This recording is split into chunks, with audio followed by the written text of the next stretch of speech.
विष्णुपादाय कृष्णपृष्ठाय भूतले श्रीमते भक्तिवेदांत स्वामिनिते नामिने नमस्ते सारस्वती देवे गौरवाणी प्रचारिणे निर्विशेष शून्यवादी पाश्चात्य देशतारिणे। हरे कृष्ण। समस्त सुधी भक्तवृंद, আমরা ধারাবাহিকভাবে শ্রী শ্রী পুরুষোত্তম মাসের লীলা কথা শ্রবণ করে চলেছি। তো বিগত পর্বটিতে আমরা দেখেছিলাম যে ভগবান শ্রীকৃষ্ণ, যুধিষ্ঠির মহারাজ, অর্জুন, দ্রৌপদী মহারানী এবং পাণ্ডবগণের মাঝে পুরুষোত্তম ব্রত না পালন করার জন্যে দুর্ভোগ তাঁদেরকে যে গ্রহণ করতে হয়েছিল এবং পুরুষোত্তম মাস ব্রত পালনের পর সেখান থেকে তাদের মুক্তি লাভ হয়েছিল, এই সমস্ত বর্ণনা করে ভগবান শ্রীকৃষ্ণ দ্বারকায় প্রত্যাবর্তন করলেন। তো এই ঘটনাটি আমরা যদি একদম দ্বিতীয় পর্বে ফিরে যাই, তখন নারদ মুনি ভগবানের কাছ থেকে এটা জানতে চেয়েছিলেন।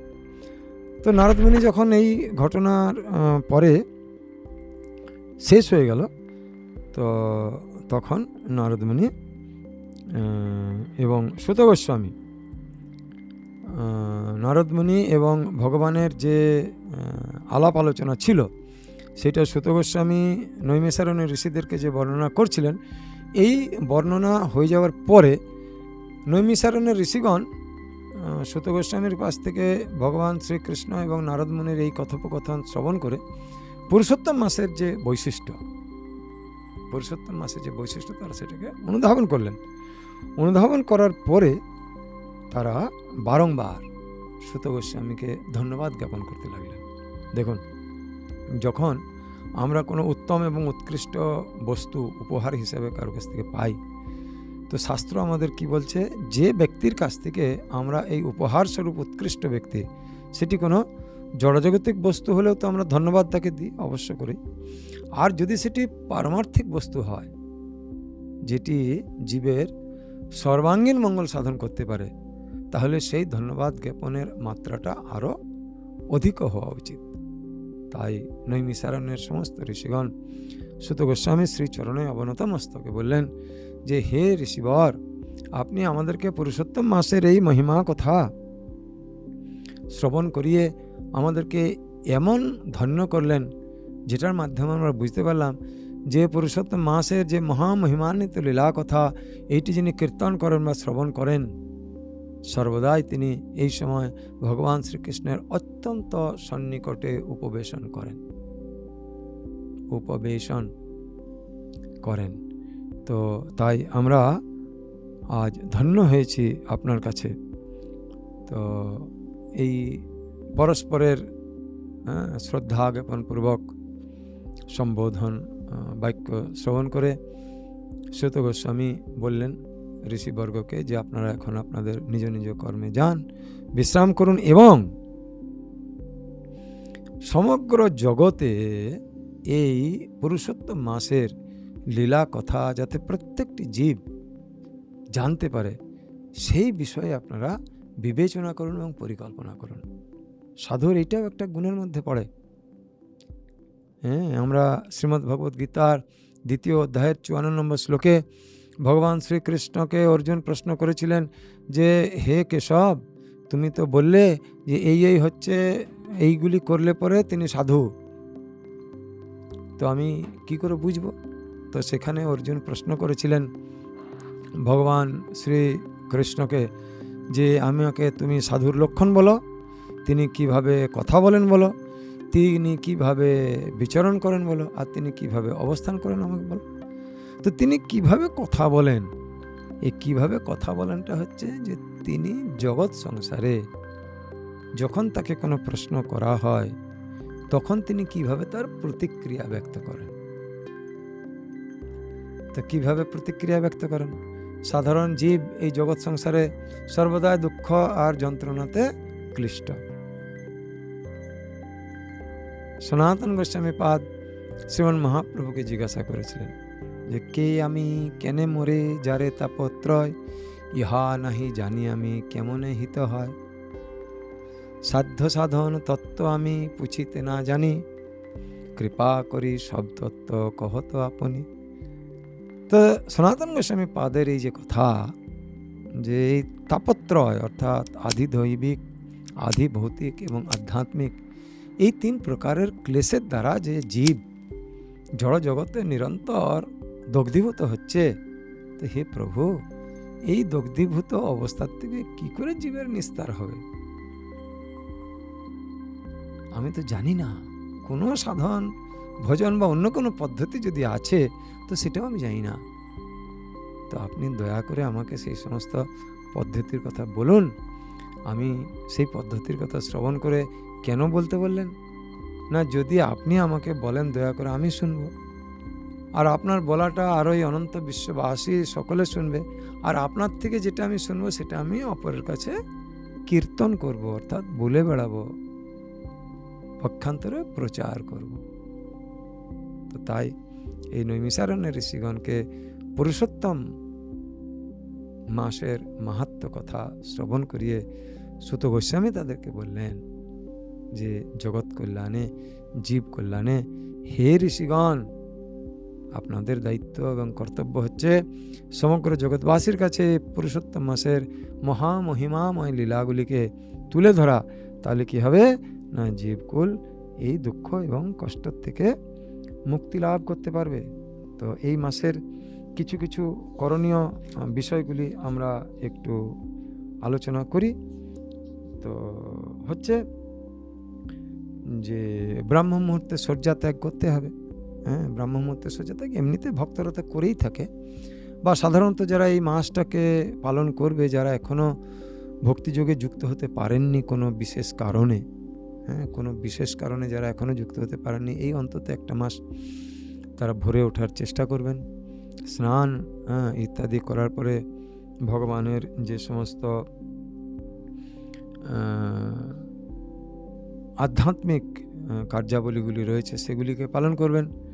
পালন করার পরে হরিকথা শ্রবণ করতে হবে। হরিকথা শ্রবণের সঙ্গে সঙ্গে হরিকথা জপ করতে হবে। হরিকথা জপ করার পরে সম্ভব যদি হয় তাহলে পরে এই 1 মাস যারা 4 নিয়ম পালনের মধ্যে রয়েছেন তাদের তো কোনো অসুবিধা নেই, কিন্তু যারা 4 নিয়ম পালনের মধ্যে নেই, অন্ততপক্ষে এই মাসটা শুদ্ধ সাত্ত্বিক আহার,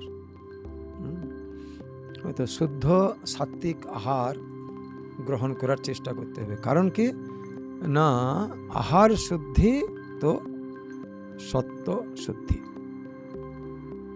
যদি আহার শুদ্ধি হয় তাহলে আমাদের ভেতরে সত্য অর্থাৎ যে চেতনা রয়েছে সেই চেতনাটা শুদ্ধ হবে। আর চেতনা যদি শুদ্ধ হয় তবে গিয়ে পরে আমাদের যে বহিঃপ্রকাশ, চেতনা শুদ্ধি মানে বহিঃপ্রকাশেরও শুদ্ধি, তো সর্বতভাবে মঙ্গল হবে।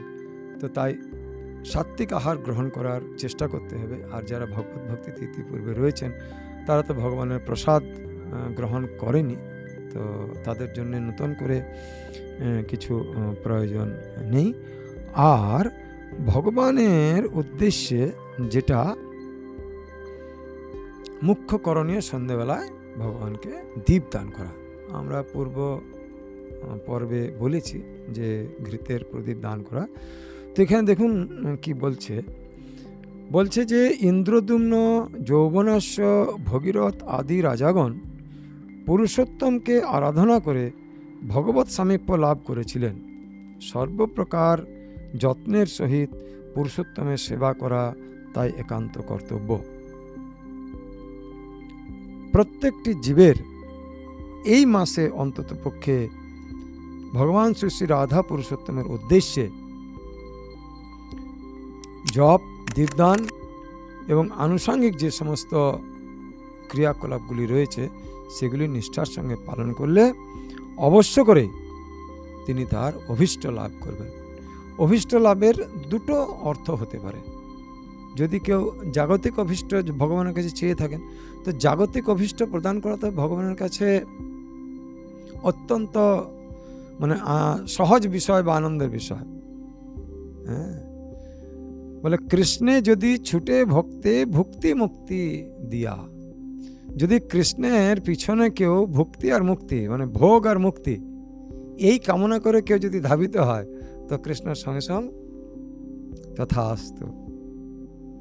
কিন্তু কি, কভু না দেয় প্রেমধন রাখে লুকাইয়া। কিন্তু যেটি পরম বস্তু জীবের কৃষ্ণ প্রেমধন, সেইটিকে ভগবান দিতে চান না। কারণ কি না, ভগবান শ্রীকৃষ্ণ হচ্ছেন প্রেম ভক্তির বশ। বলে জ্ঞান মার্গ যোগ মার্গ নহে কৃষ্ণ বশ, কৃষ্ণ বশ হেতু এক প্রেম ভক্তি রস। তাই জ্ঞান মার্গে যোগ মার্গে কৃষ্ণ বশীভূত হন না, তিনি বশীভূত হন প্রেম ভক্তি রসে। তাই ভগবান শ্রীকৃষ্ণ চট করে কাউকে প্রেম ভক্তি দিতে চায় না। না দিতে চান না, তার কারণটা হচ্ছে যদি আধার না থাকে। আমার যদি এক পেয়ালা জল গ্রহণ করার ক্ষমতা রয়েছে, আর আমার ওতে যদি এক ঘড়া বা এক কলসি জল ঢেলে দেওয়া হয়, তো কি আমি কি সেই জলটাকে ধারণ করে রাখতে পারবো? কখনোই না।